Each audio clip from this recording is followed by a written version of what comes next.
기차가 멈춰선 건 새벽 4시 조금 넘은 시간이었습니다. 차창 밖은 짙은 안개가 산골역을 삼킨 듯 희미하게 흔들렸고 내 손은 누군가에게 잡힌 채로 떨리고 있었습니다. 나는 그 손을 아주 천천히 내려다보았습니다. 주름진 손등 위로 차갑게 식어버린 땀이 번지고 있었고 그 손을 잡고 있는 남자의 눈빛도 어둠을 머금고 있었습니다. 그의 입술이 아주 작게 떨리며 움직였습니다. 여기서 다시 보면 안 되는데요, 아주머니. 나는 질문조차 하지 못했습니다. 그는 숨을 몰아쉬다 내게 말했습니다. 남편분 아직 모르시죠? 그분 지난달에도 여기 왔었습니다. 순간 심장이 한 박자 늦게 뛰었습니다. 가슴 안에서 울컥하게 올라오는 그 뜨거운 무언가를 억누르려 차창 밖을 바라보았지만 어둠 속에 숨은 산과 터널의 그림자가 쓸려다닐 뿐 아무것도 보이지 않았습니다. 그 남자는 다시 입을 열었습니다. 정확히 말하면 저하고 같이 왔었습니다. 나는 입술이 마르는 소리를 들었습니다. 말이 목구멍에서 걸려 나올 듯 말 듯 막혀 있었고 손끝부터 느껴지는 찬기가 뼛속까지 파고들었습니다. 그 남자가 마지막으로 남긴 말은 내 삶 전체를 무너뜨릴 만큼 묵직했습니다. 아주머니, 남편분에게 알리실 건가요? 아니면 모르신 척 하실 건가요? 기차 문이 덜컥 열리는 소리와 함께 그 남자는 안개 속으로 사라졌습니다. 그리고 나는 서서히 깨달았습니다. 왜 이 낯선 남자가 남편의 비밀을 나보다 먼저 알고 있었을까? 그날 내가 집으로 돌아가게 되면 모든 게 변해 있을 거라는 사실도 나는 남편과 결혼한 지 32년 차입니다. 그동안 크게 문제없이 살아왔다고 생각했습니다.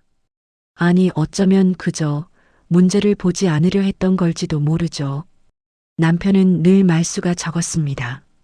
퇴직 후에도 마찬가지였고 집에서는 주로 문 닫힌 서재 안에 앉아 오래된 필통을 정리하거나 옛 신문을 스크랩하는 누군가 보기엔 평범한 노년의 취미라고 할 수 있는 일들만 반복했습니다.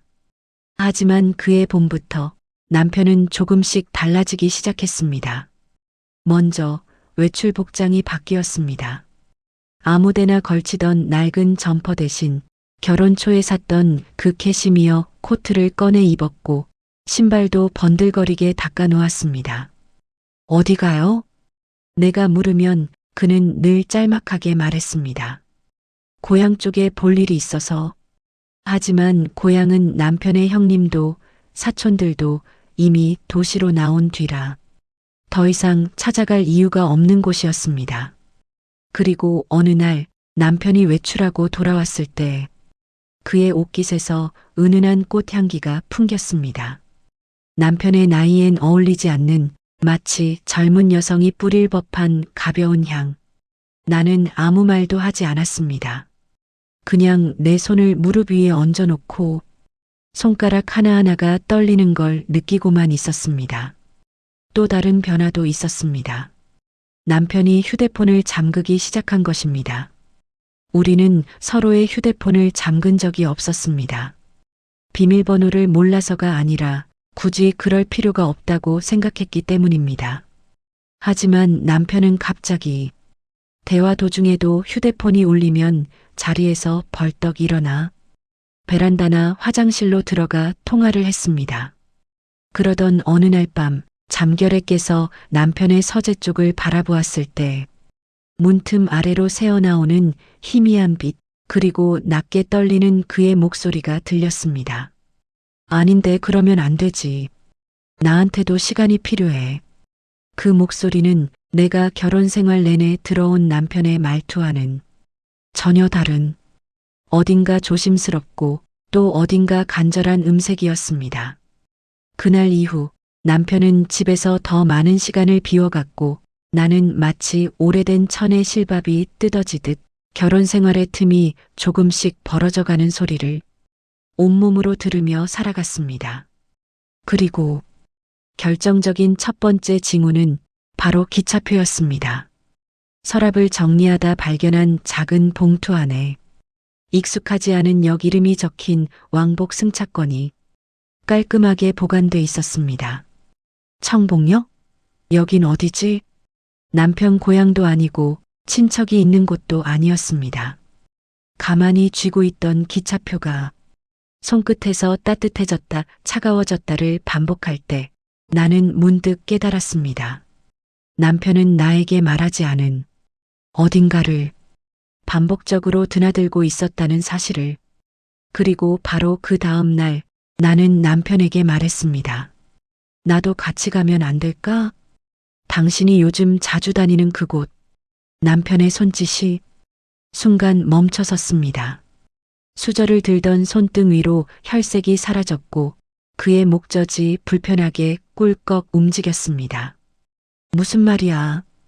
그는 웃으려 했지만 웃음이 억지로 깔려 있었습니다. 아무데도 안 가는데. 그의 말이 끝나기도 전에 나는 이미 알았습니다. 남편이 두려워하고 있다는 것을.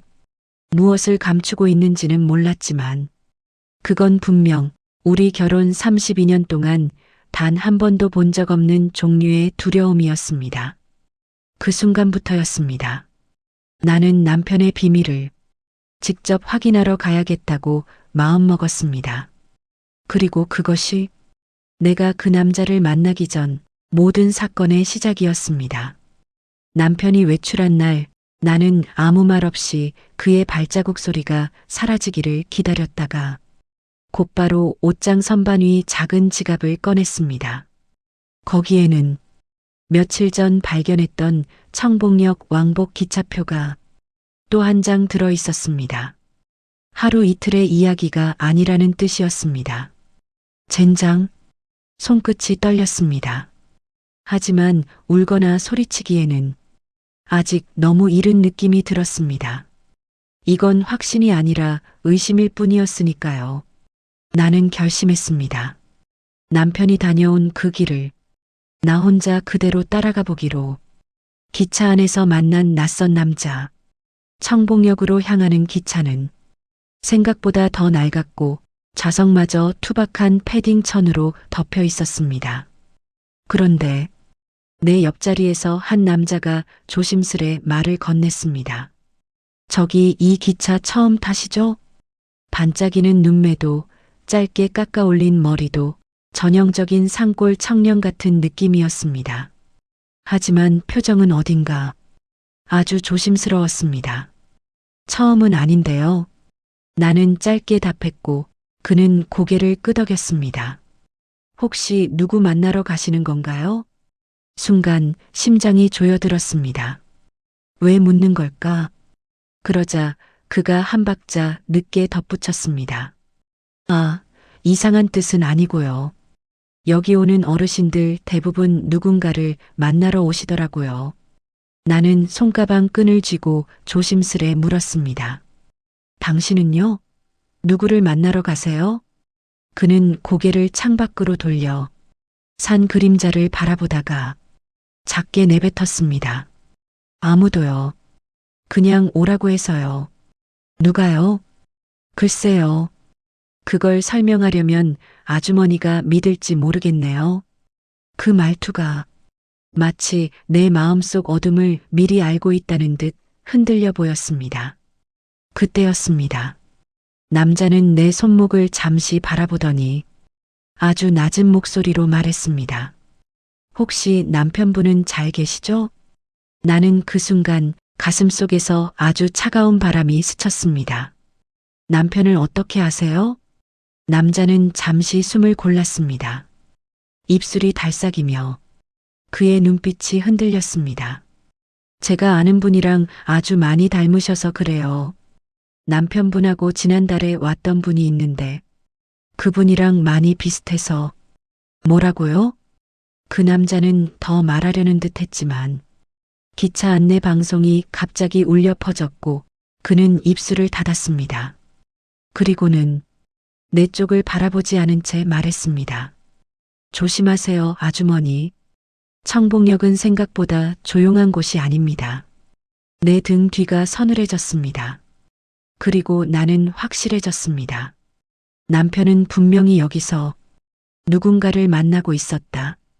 청봉역에 도착했을 때 기차는 낮은 신음처럼 바람을 토해내고 멈춰섰습니다.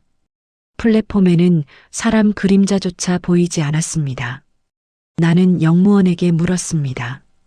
혹시 지난달쯤에 여기로 어떤 60대 남성이 자주 왔나요?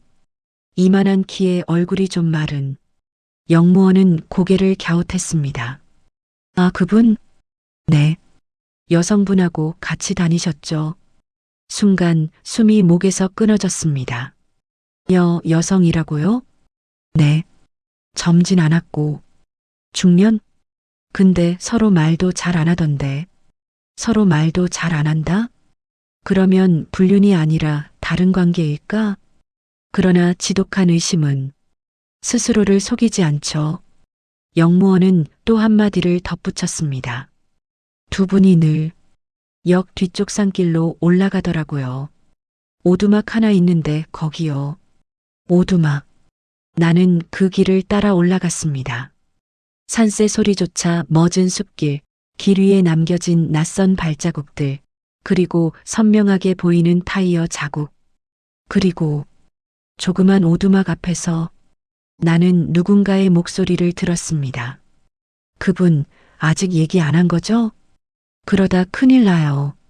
숨길 수 있는 일이 아니에요. 남성 두 명의 목소리. 나는 숨을 삼키고 오두막 턱 및 창문 틈에 귀를 가져다 댔습니다. 가족분한테도 말해야죠. 이건 혼자 감당할 일이 아닙니다. 그때 문이 덜컥 열려 안에 있던 사내 둘이 동시에 나를 바라봤습니다. 나는 얼어붙었습니다. 그리고 그 순간 내 핸드폰으로 한 통의 메시지가 도착했습니다. 발신 남편. 오늘은 일찍 들어가. 몸이 좀 안 좋네. 그 메시지가 도착한 시각 나는 청봉역 남편이 자주 왔다는 그 산중 오두막 앞에 서 있었고 그 오두막 안에는 남편이 아니었습니다. 의심은 그 자리에서 확신으로 바뀌었습니다. 남편은 분명 다른 누군가와 숨겨야 하는 일을 하고 있었다. 집에 돌아왔을 때 남편은 소파에 앉아 텔레비전을 보고 있었습니다. 나는 현관에 서서 신발도 벗지 않은 채 그를 바라봤습니다. 거짓말했죠. 남편의 어깨가 움찔했습니다. 당신 청봉역에 갔었죠? 남편은 리모컨을 쥔 손을 천천히 내려놓았습니다. 누가 그런 소리를 해? 확인했어요. 남편은 그제야 아주 짧은 숨을 토해냈습니다. 당신이 왜 그걸, 누굴 만났어요? 누구랑 갔어요? 왜 숨겨요? 남편은 내게 대답하려다 입술이 굳었습니다. 그 침묵이 더 무서웠습니다. 나는 거의 금이 간 유리처럼 목소리가 떨렸습니다. 당신, 혹시 다른 여자라도 있는 거예요? 남편은 소파 팔걸이에 손을 얹고 천천히 고개를 숙였습니다. 그리고 아주 낮게 말했습니다. 여자가 아니야. 그럼 누구요? 남편은 오랫동안 입을 다물었습니다. 마치 진실을 털어놓는 것이 어떤 문을 영원히 닫아버리는 일인 것처럼. 하지만 결국 그는 말했습니다. 그 사람, 내가 절대로 알면 안 되는 사람이야. 왜? 알게 되면 당신이 날 떠날까봐. 순간 무겁고 쿵 내려앉는 듯한 감각이 가슴을 떨어뜨렸습니다. 정말 그렇게 무거운 일이에요? 남편은 조용히 고개를 끄덕였습니다. 그러고는 거의 들리지 않을 만큼 작게 말했습니다. 32년 동안 숨겨온 일이야. 나는 더 이상 몰아붙이지 않았습니다. 남편이 숨긴 비밀이 단순한 외도나 금전 문제가 아니란 건 이미 그의 얼굴이 말해주고 있었으니까요. 그러나 그 비밀이 무엇인지는 말해주지 않았습니다. 그날 밤 남편은 서재 문을 잠갔고 나는 거실에서 잠들지 못한 채 벽식에 초침이 떨어지는 소리를 새벽까지 들었습니다. 그리고 그 잠들지 못한 밤은 다음 날 진실을 마주할 수밖에 없는 가혹한 하루의 전조였습니다. 새벽 5시 남편이 서재 문을 연 걸 나는 들었습니다. 그 소리만으로도 그가 큰 결심을 했다는 걸 알 수 있었습니다. 잠깐 얘기하자. 남편은 얼굴이 무겁게 젖어 있었고 손엔 오래된 서류 가방이 들려 있었습니다. 이게 뭔데요? 남편은 가방을 식탁 위에 올리고 서류를 하나씩 꺼냈습니다. 오래된 등본, 20년도 넘은 계약서, 그리고 사진 한 장. 사진 속에는 어린 여자아이가 남편과 함께 찍힌 모습이 있었습니다. 나는 말문이 막혔습니다. 누구예요? 남편은 숨을 아주 천천히 내쉬었습니다. 네, 딸이야. 나는 의자 등받이에서 손이 떨어질 만큼 순간적으로 몸이 굳어졌습니다. 딸이라고요? 결혼하기 전에 아주 잠깐 만난 여자와의 사이에서 태어난 아이야. 그때는 나도 몰랐어. 나는 사진을 바라봤습니다. 남편을 쏙 닮은 눈매, 그리고 눈에 띄게 앙상한 몸. 그 아이가 지금은 어디에 있어요? 남편은 고개를 떨구었습니다. 청봉역 근처 병원에 있어. 몸이 많이 안 좋다. 나는 숨을 들이켰습니다. 그래서 그 오두막은 그 아이가 사람 많은 곳을 힘들어해서 치료받는 동안 쉴 수 있게 지인들이 마련해 준 곳이야. 순간 기차 안에서 내가 만났던 그 청년이 떠올랐습니다. 그 남자는 남편의 딸과 관련된 사람이었던 걸까? 남편은 두 손을 맞잡고 내게 고개를 들었습니다. 미안하다. 정말 미안하다. 하지만 이번엔 숨길 수가 없었다. 나는 한참 동안 말을 잃었습니다. 그 모든 의심이 불륜이 아닌 숨겨진 병든 딸 때문이었다는 사실, 그리고 남편이 그 사실을 나에게 털어놓지 않은 이유. 그 순간 나는 깨달았습니다. 이건 불륜 의심의 이야기였으나 실은 가족의 숨겨진 고통의 이야기이기도 했다. 하지만 이게 끝이 아니었습니다. 이건 단지 씨앗에 불과했습니다. 남편의 비밀은 이보다 더 크고 더 깊고 더 무거웠습니다. 그리고 그 진실은 내가 상상한 그 어떤 것보다 더 잔혹했습니다. 남편과 함께 청봉역 근처 병원에 도착했을 때 나는 마음을 단단히 붙잡았습니다. 남편의 딸이라는 아이를 마주할 준비를 스스로에게 여러 번 주문하며 걸었습니다. 하지만 병실 문을 열자마자 나는 하얗게 얼어붙었습니다. 침대에 누워 있어야 할 여자아이는 병실에 없었습니다.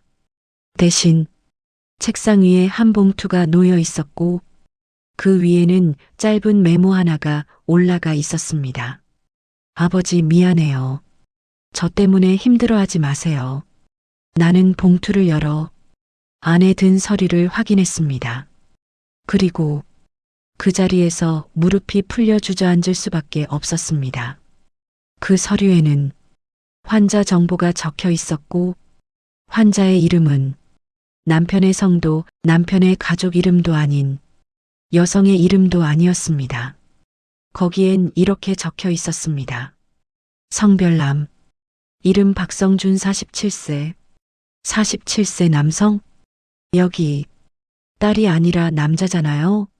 남편은 피가 빠진 얼굴로 숨을 몰아쉬었습니다. 그래, 딸이 아니야. 그럼 누구예요? 남편은 살아온 세월에서 가장 무너진 표정으로 말했습니다. 내 동생이야. 나는 그 자리에서 심장이 멈추는 것 같았습니다. 동생이라고요? 당신 동생이 있었어요? 남편은 천천히 고개를 끄덕였습니다. 어릴 때 가족 모두에게서 버림받았어. 정신적으로 어려움이 많았고 문제가 생길 때마다 나만 그 아이를 챙겼다. 근데 왜 숨겼어요? 남편은 손등을 감싸주며 터질 듯한 목소리로 말했습니다. 당신을 지키고 싶어서.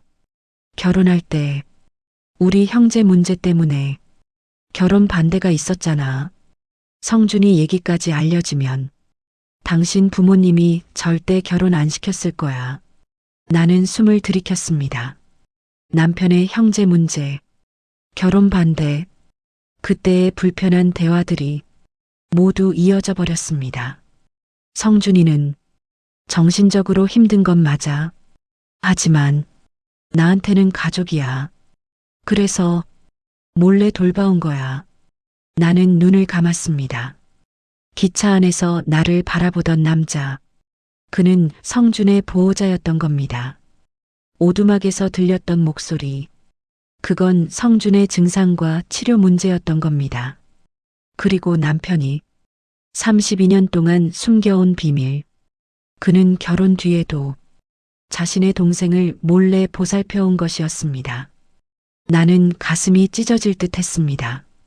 이 사람은 불륜을 저지른 게 아니라 가족을 버릴 수 없었던 사람이었습니다.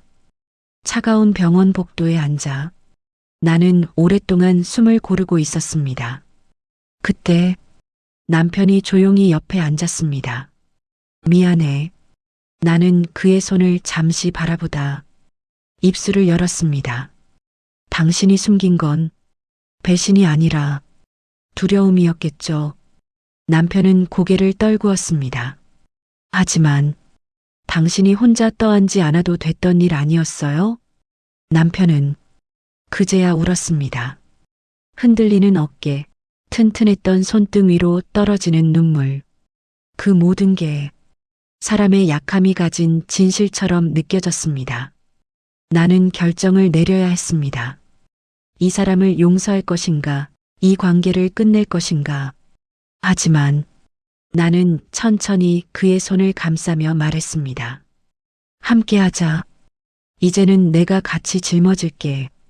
당신 혼자 힘들게 하지 않을게. 남편은 말없이 고개를 끄덕였습니다. 그의 눈에는 32년 동안 결코 본 적 없던 안도의 숨이 조용히 스며 있었습니다. 엔딩 여운 인생 메시지 재반전. 병원 문방, 새벽 공기가 서늘하게 감겼습니다. 우리는 나란히 서서 멀리 산등성이로 스며드는 햇빛을 바라봤습니다. 그리고 그 순간 나는 기차에서 만났던 그 청년이 다시 병원 쪽으로 걸어오는 모습을 보았습니다. 그는 나를 보며 아주 조심스럽게 인사했습니다. 아주머니, 결국 오셨네요. 그리고 손에 쥐고 있던 작은 종이 한 장을 내밀었습니다. 이건 그분이 아주머니에게 꼭 전해달라고 했어요. 한 달 전부터요. 나는 종이를 펼쳤습니다. 거기엔 서툰 글씨로 이렇게 적혀 있었습니다. 아버님의 아내분, 정말 고마운 분이라고 들었어요. 언젠가 꼭 한번 뵙고 싶었습니다. 나는 그 자리에서 숨이 턱 막힐 만큼 따뜻한 무언가가 차올랐습니다. 그리고 깨달았습니다. 사람이 숨기는 진실이 항상 나쁜 의도는 아니다. 때로는 누군가를 지키기 위한 가장 고된 선택이기도 하다는 걸. 그러나 이야기는 끝나지 않았습니다. 집으로 돌아온 뒤 남편의 서재 책상 위에서 난 우연히 다른 서류 봉투 하나를 발견했습니다.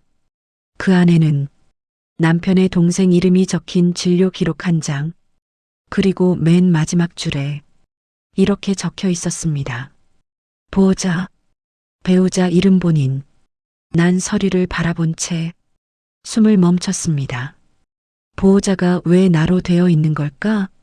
남편은 또 무엇을 숨기고 있었던 걸까? 그리고 나는 직감했습니다. 이 비밀은 아직 끝난 게 아니었습니다.